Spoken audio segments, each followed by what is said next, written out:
Hello po sa inyong lahat. Isang magandang umaga po sa inyong lahat. Ngayon po ay 5, hindi, 4 lang ano? 4 ng Disyembre. December 4, 2024.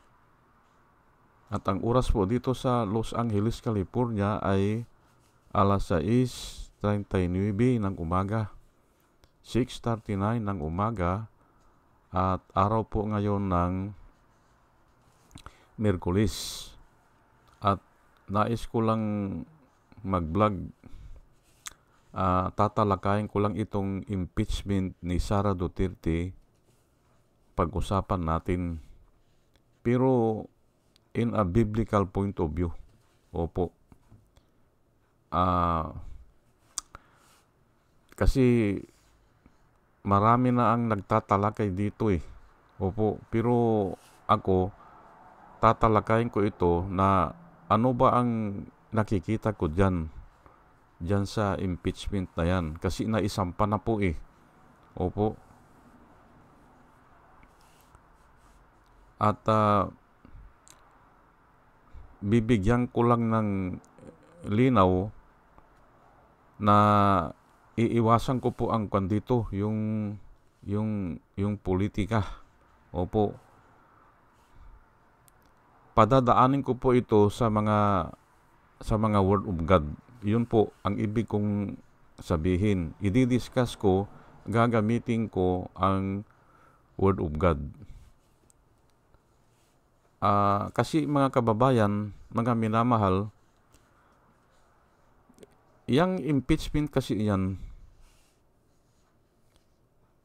ay hindi na natin alam kung anong mangyayari dyan eh. Opo.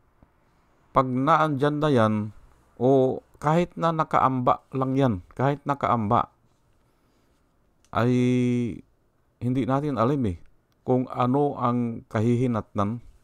Opo. Kaya ako ay naniniwala ako na yan ay bahala na ang Diyos dyan. Opo, bahala na.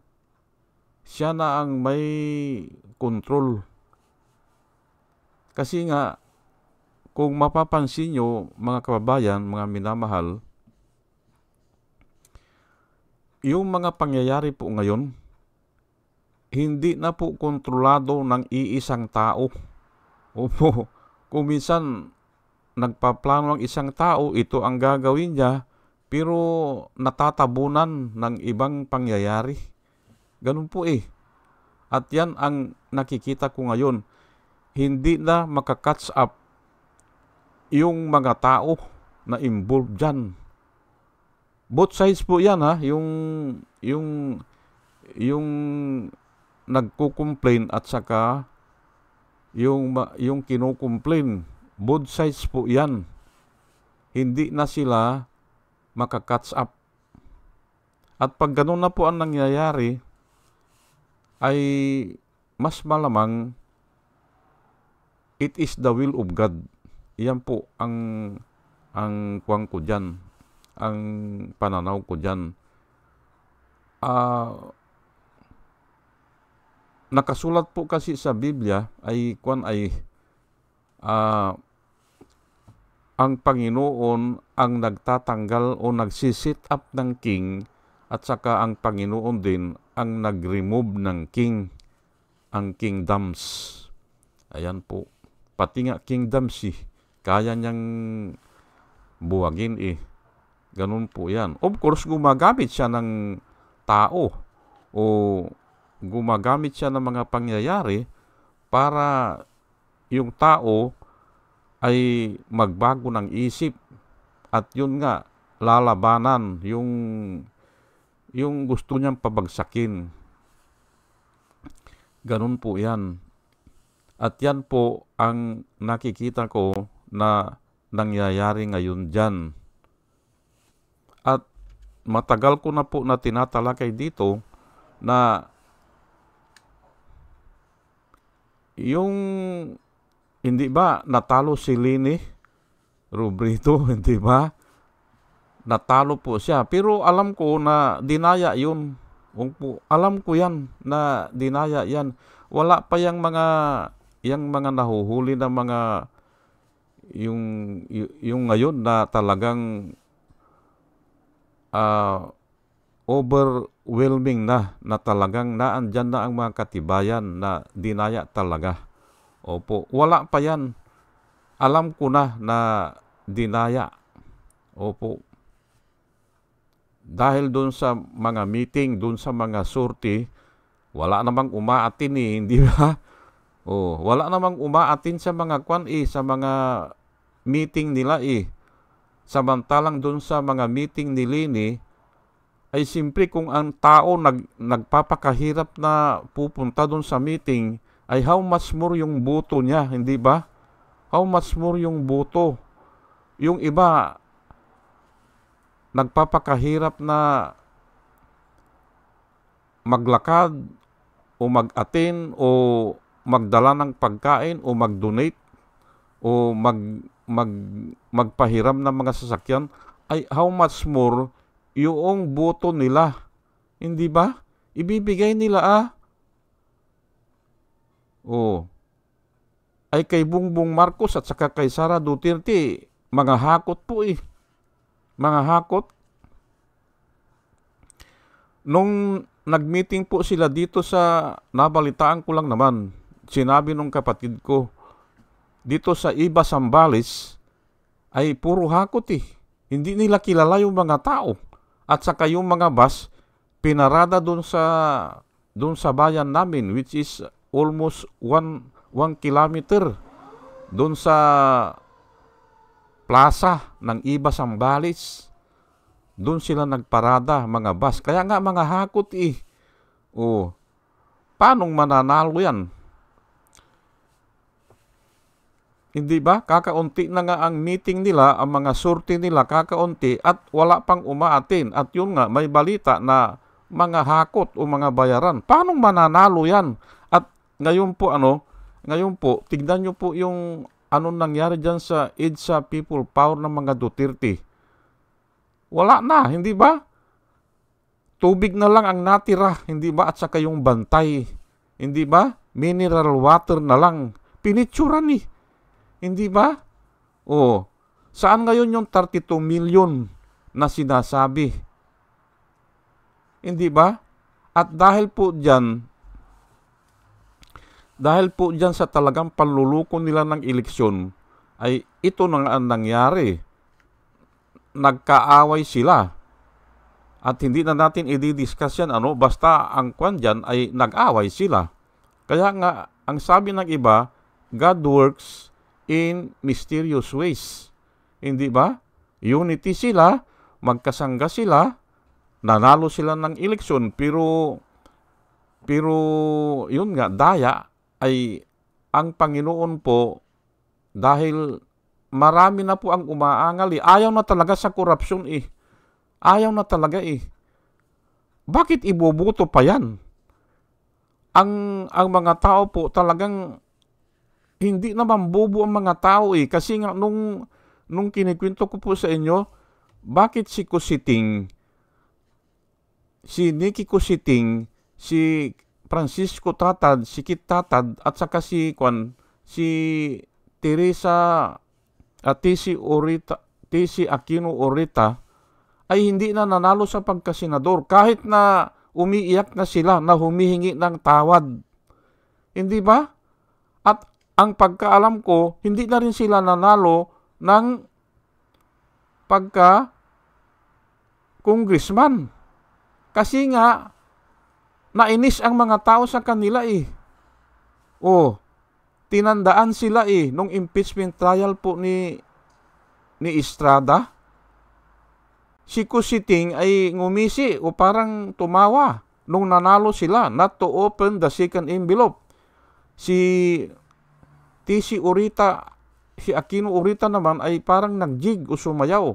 At ito naman si Kitatad, napakayabang, hindi ba? Let us divide the house, sabi niya. Kasi sigurado sila na mayroon silang number pero nagkamali siya Bakit mo pipigilin ang mga ebidensya? Hurado ka, hindi ba? Judge ka Bakit aayaw? Hindi ba? Dapat yan, ilagay ang mga ebidensya, ilatad yan. Ay hindi, ay haharangin nila Doon po nagalit ang mga tao, nag-people power to. People power to, na yun nga, inilagay na sa mga kamay ng mga tao ang batas. Kasi nga wala na silang maasahan Kaya nga po, hindi bubu ang mga tao. Hindi. Ay ngayon, ay ito na nga, dahil marami siguro ang nagdadasal, marami ang umiiyak, ay bakit nanalo itong dalawa na ito, hindi ba? Ayan nga, dinaya nila. Pero ang Diyos po, makakagawa po ng paraan. Ayan po ang sinasabi ko sa inyo. At yan po ang tatalakayin ko, na kahit na nakikita natin na napakasama na, at nasa Biblia po yan, nasa Biblia po, kahit na napakasama na, ay pwede pang gawin ng Panginoon na mabuti. Ayan po, yan po ang tatalakayin ko. Pero bago ang lahat ay nais ko munang na batiin po yung mga subscriber o yung mga sumusubaybay sa atin o yung nakikinig o yung nagla-like o yung nagko-comment. Salamat po sa inyong lahat. Ito po sila, batch number 2 po ito. Si Pussycat, Doris May Antonino, si Ronel, si Ibi Compio, Joey Valenzuela. Salamat po sa inyong lahat. Third, pangatlo, User NB, Parot,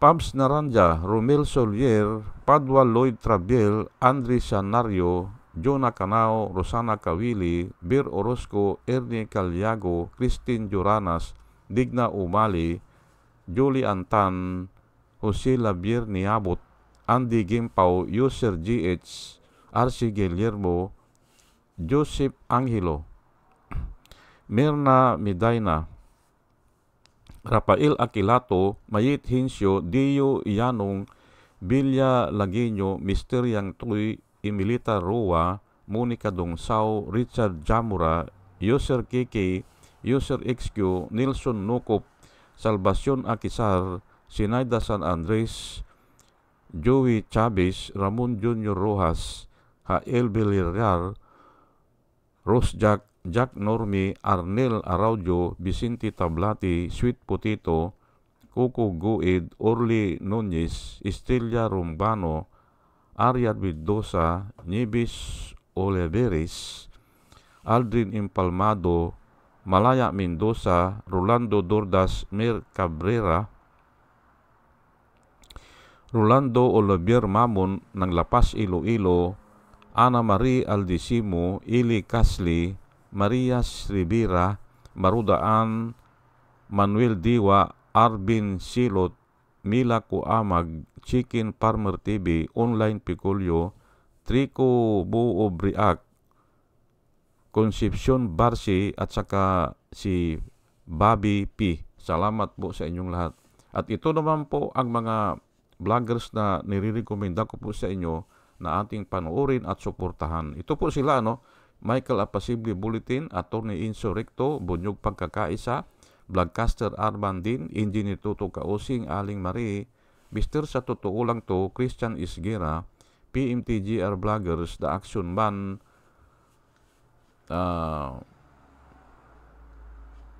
Roy Japan Tours, Divina Apostol, CGP Chay, Kapihan ni Art at Ago, Dimjus Journey, Kakamping, Ang Batas with Attorney Claire Castro, Ka Waldi Carbonel at saka si Attorney Silo Magno.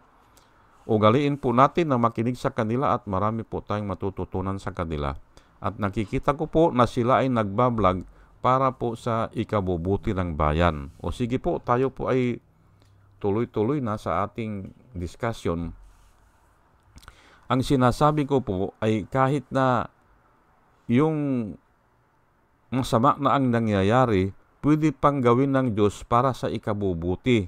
Ito po sa New King James Version, Genesis chapter 50, verse 20, na ang istorya po nito ay si Joseph, yung the dreamer. Joseph the dreamer ay ipinagbili po siya ng kanyang mga kapatid. Ipinagbili siya sa mga merchandise papuntang Ehipto.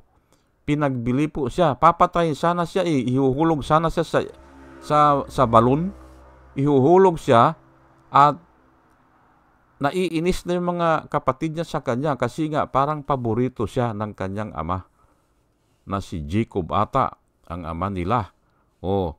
Ay papatayin nila. Ay pero ang sabi ng iba ay bakit natin papatayin dyan? Ay wala tayong pakinabang dyan. Ibinta na lang natin dyan sa mga merchandise, mga negosyante na dumadaan papuntang Ehipto. Ayun, bininta siya. Ay hindi ba napakasama po na nangyari sa kanya. Ngayon, ay ayun nga, ay nung naibinta siya, ay nakursunodahan pa siya nung asawa, nung nakabili sa kanya. Bininta pa siya ulit doon kay Putipar, hindi ba?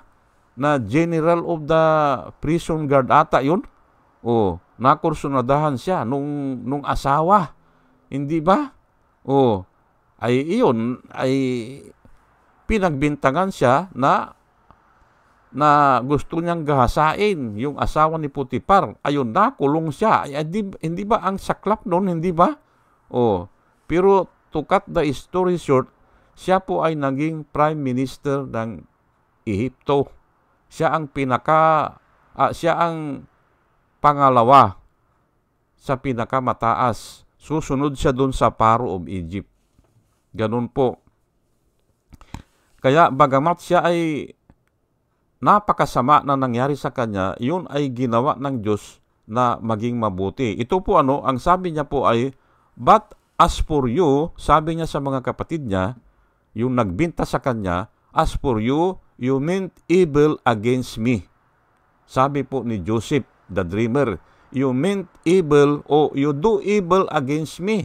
Sabi niya, but God do it for good.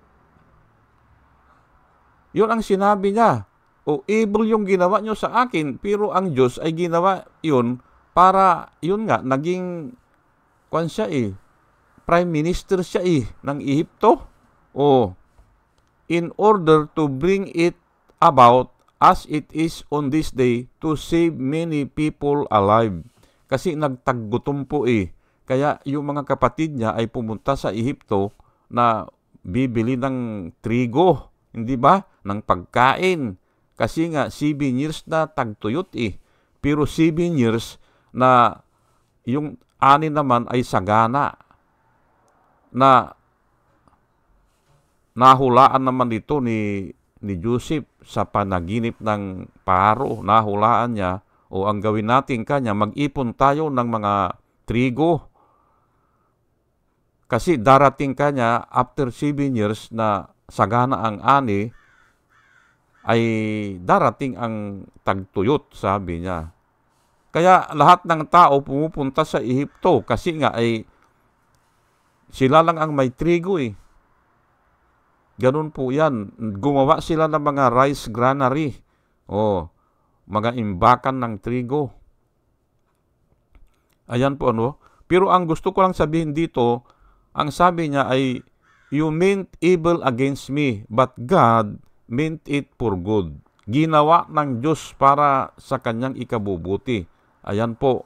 Hindi ba? Bible verse po yan. At marami pong ganyan na kwento. Hindi ko lang maikwento kasi kulang ang oras. Marami pong ganyan na yung inaakala ng tao na masama, nagagawin ng masama doon sa kapwa, ginagawa naman ng Diyos para sa ikabubuti. Ang dami pong ganyan. King James version naman ito, Isaiah 45 verse 7. Ito po, I form the light, I create darkness. Sabi po ng Panginoon, ako ang gumagawa ng liwanag, ako din ang gumagawa ng dilim. Liwanag at dilim po ito I make peace and I create evil. Ayan po. Di ba? Pero ngayon ay binabago na ito sa translation. I create disaster. I make peace and I create disasters. Ayan po. Binabago na nila kasi ayaw nila yung evil. Pero sa King James Version, yan po ang version eh. Yan po ang sinasabi ko na kulang ang salita. Kulang po eh. Wala talagang eksakto na salita kung ano ang ibig sabihin ng Panginoon dito. Pero ako, padadaanin ko na yan. I create evil. Papayagan ko na yan.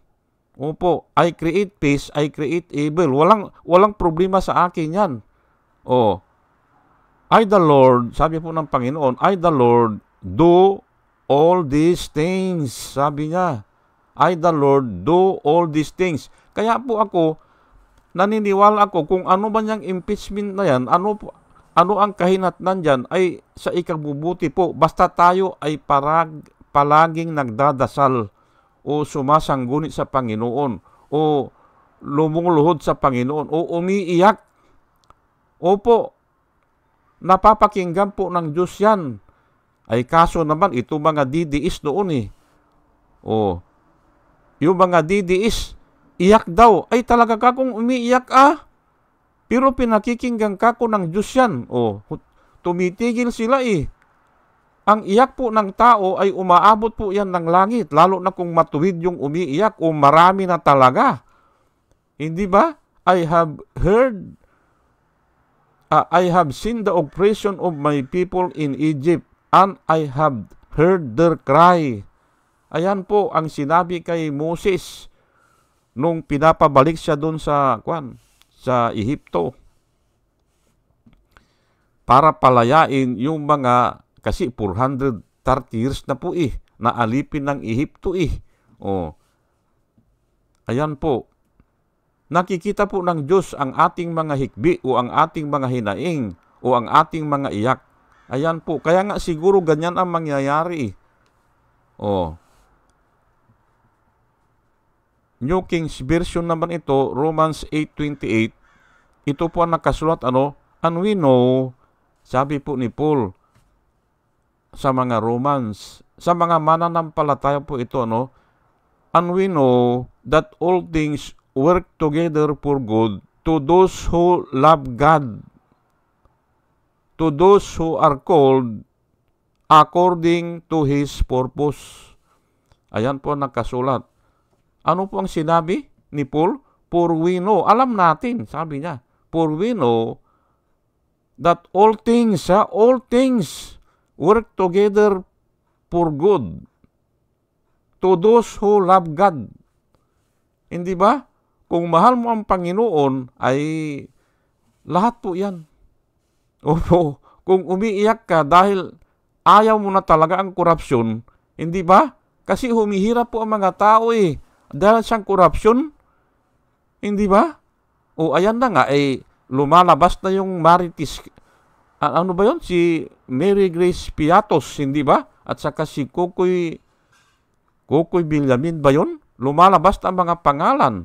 Ay biniripay po yung Marites, si Mary Grace Piatos, wala palang record.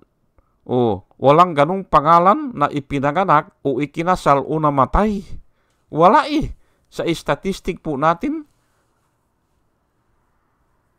Hindi ba? Ay adi talagang puro korupsyon yan kasi doon daw ibinayad Yun daw ang tumanggap ng pira. Ay fictitious naman, hindi ba? Umiiyak na po ang mga tao dahil sa kahirapan. Ayan na nga siguro, baka dinidinig na ng Panginoon. Kaya mayroon ng impeachment. Ngayon ay, ang gusto ko lang linawin dito, ang sabi ni Paul ay, and we know that all things work together for good to those who love God. Lahat po yan, nagsasama-sama po yan. Opo. Magtiwala lang po tayo sa Panginoon. Opo. Isanggunin natin sa Kanya yung lahat ng ating mga pakay o balak. In all your ways, acknowledge Him, and He will direct your path. Ayan po Trust in the Lord with all your heart and lean not in your own understanding. Ayan po eh. Ayan po ang problema sa tao po eh. Sobrang mapagmalaki. Sobrang mapusok. Kaya nga, ang akala niya ay siya na ang tama. O ang akala niya ay wala nang pwedeng tao na kumontra sa kanya. Kasi nga, pinapatay po eh. O binibilanggo o kinakasuhan. Ay hamak po ito si Samuel Martires, hindi ba? O inilagay lang dyan sa ombudsman, Office of the Ombudsman, para sabihin na wala akong nakikita. Ay ano yan si Mary Grace Piatos? Bakit hindi ka tumulong dyan na maghanap? Sino yan, hindi ba? Yan ang trabahuhin mo, hindi ba? O, ayan po, kaya nga umiiyak na po talaga ang mga tao. Dahil wala eh. Nasamantalang siya ang prosecutor o siya ang taga-usig dapat yan eh ng mga tiwaling mga taong gobyerno. Yang ombudsman, special prosecutor po yan. Itinalaga po yan ng saligang batas na kinupya po natin yan 100 years ago na yan sa bansang Europa na very effective kasi within 2 years nadidesisyonan nila. Within 2 years po to 3 years. Dito, ganun din eh, 15 years eh. Ay dapat tanggalin na yan kasi ang ordinary prosecutor takot po eh.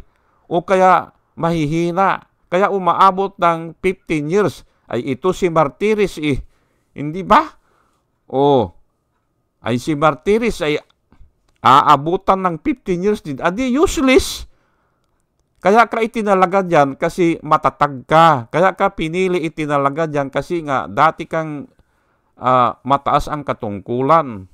O, may puwersa ka. Yan po ang purpose ng ombudsman. At ang purpose naman ng Sandigan Bayan ay special court din dyan. Para mabilis nga eh. Ang pag-uusig, hindi ba? O ang mga desisyon, hindi ba? Ayan na nga, umiiyak ang mga tao dahil dyan. O, kaya nga siguro ay itong impeachment ay isa po ng paraan yan. At ako dinadalayan ko po na matuloy yan. O, kasi nga hindi na natin alam ang susunod dyan eh. Opo, hindi na. Basta naihain na po yan, ay tuloy-tuloy na po yan. O sige po, at hanggang dito na lang po ano. At dalayan ko po sa Panginoon sa ating pakikinig ay sana tayo ay bigyan niya ng wisdom na nanggagaling sa Kanya. At muli mga kababayan, mga minamahal, isang magandang umaga po sa inyong lahat at salamat po sa inyong pakikinig. Salamat po ng marami. Salamat po.